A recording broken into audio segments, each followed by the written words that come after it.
बजेटमध्ये महायुतीत राष्ट्रवादीच्या मंत्र्यांना सर्वाधिक निधीचं वाटप झाले, तर भाजप दुसऱ्या क्रमांकावर आणि शिवसेना थेट तिसऱ्या स्थानावर आहे।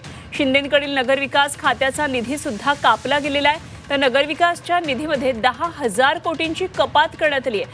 अर्थमंत्री अजित पवार यांनी मांडलेल्या बजेटमधील निधीमध्ये राष्ट्रवादीच्या मंत्र्यांना सर्वाधिक निधी मिळालाय आणि भाजप दुसऱ्या, तर एकनाथ शिंदेंची शिवसेना हे शेवटच्या क्रमांकावर आहे। दरम्यान एकनाथ शिंदेंकडील नगरविकास खात्याच्या निधीला सुद्धा कात्री लावल्याचं दिसून येते, तर नगरविकासच्या निधीमध्ये गेल्या वेळेपेक्षा 10,000 कोटींची कपात झाल्याचं यामधून दिसून येते। तेव्हा कुठल्या विभागाला किती निधी मिळालेला आहे तेही आपण पाहूया ग्राफिक्सच्या माध्यमातून।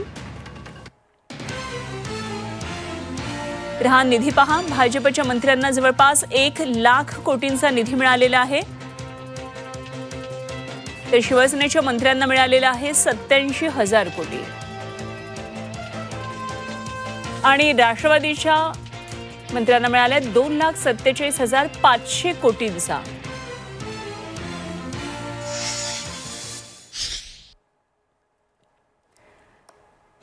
तर या संदर्भात आणखी सविस्तर तपशील जाणून घेऊया। आमच्या प्रतिनिधी सीमा आढे सध्या आपल्या बरोबर आहेत। सीमा, एक विशेष बाब कालच्या अर्थसंकल्पातून आता पुढे येते आहे। जो निधीचं वाटप केले त्यामध्ये राष्ट्रवादीच्या मंत्र्यांना सर्वाधिक निधी मिळालेला दिसतोय, तर भाजपच्या मंत्र्यांना दुसरा आणि शिवसेना जी शिंदेंची आहे त्याला मात्र शेवटचं स्थान मिळाल्याचं कळतंय। कसं नेमकं हे सगळं बायफर्केशन आहे? अनुपमा, आपण एकदम सुरुवातीपासून जर अंदाजा घेतला तर शिंदे गटाचे जे आमदार आहे त्यांनी सुरुवातीपासूनच अजित पवारांवरती ते निधी वाटप करताना भेदभाव करतात अशी त्यांनी अजित पवारांवरती टीका केलेली होती। जेव्हा नवीन सरकार स्थापन केलं जात होतं तेव्हा अर्थमंत्री पद अजित पवारांना देऊ नये यासाठी शिंदे गटाचे सर्व जे नेते आहेत ते विरोध करताना पाहायला मिळत होते आणि जी भीती त्यांना सुरुवातीपासून होती तीच बाब आता त्यामुळे त्यांना पाहायला मिळत आहे। काल अजित पवारांनी अर्थसंकल्प सादर केला आणि या अर्थसंकल्पामध्ये शिंदे गटाच्या म्हणजे शिवसेना शिंदे गटाच्या या पक्षाला सर्वाधिक कमी म्हणजे तिसऱ्या स्थानावरती निधी वाटप करण्यात आल्याचं आपल्याला पाहायला मिळत आहे।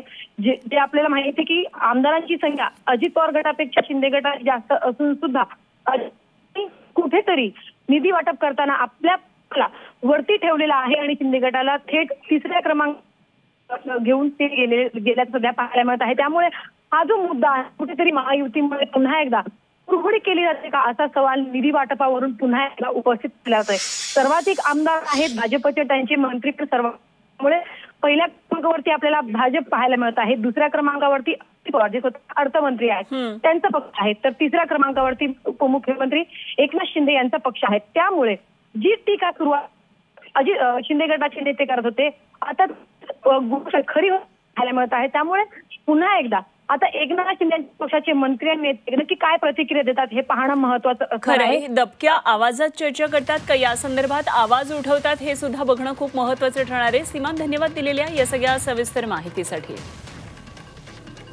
तर आपण पाहतो नगरविकास विभागाला 58,221 कोटींचा निधी मिळाला आहे, वित्त आणि नियोजन विभागाला 1,84,286 कोटींचा, तर गृह विभागाला 44,506 कोटींचा निधी मिळाला आहे।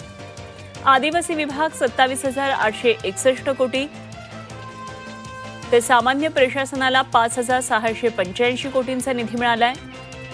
महिला व बालकल्याण 33,456 कोटी,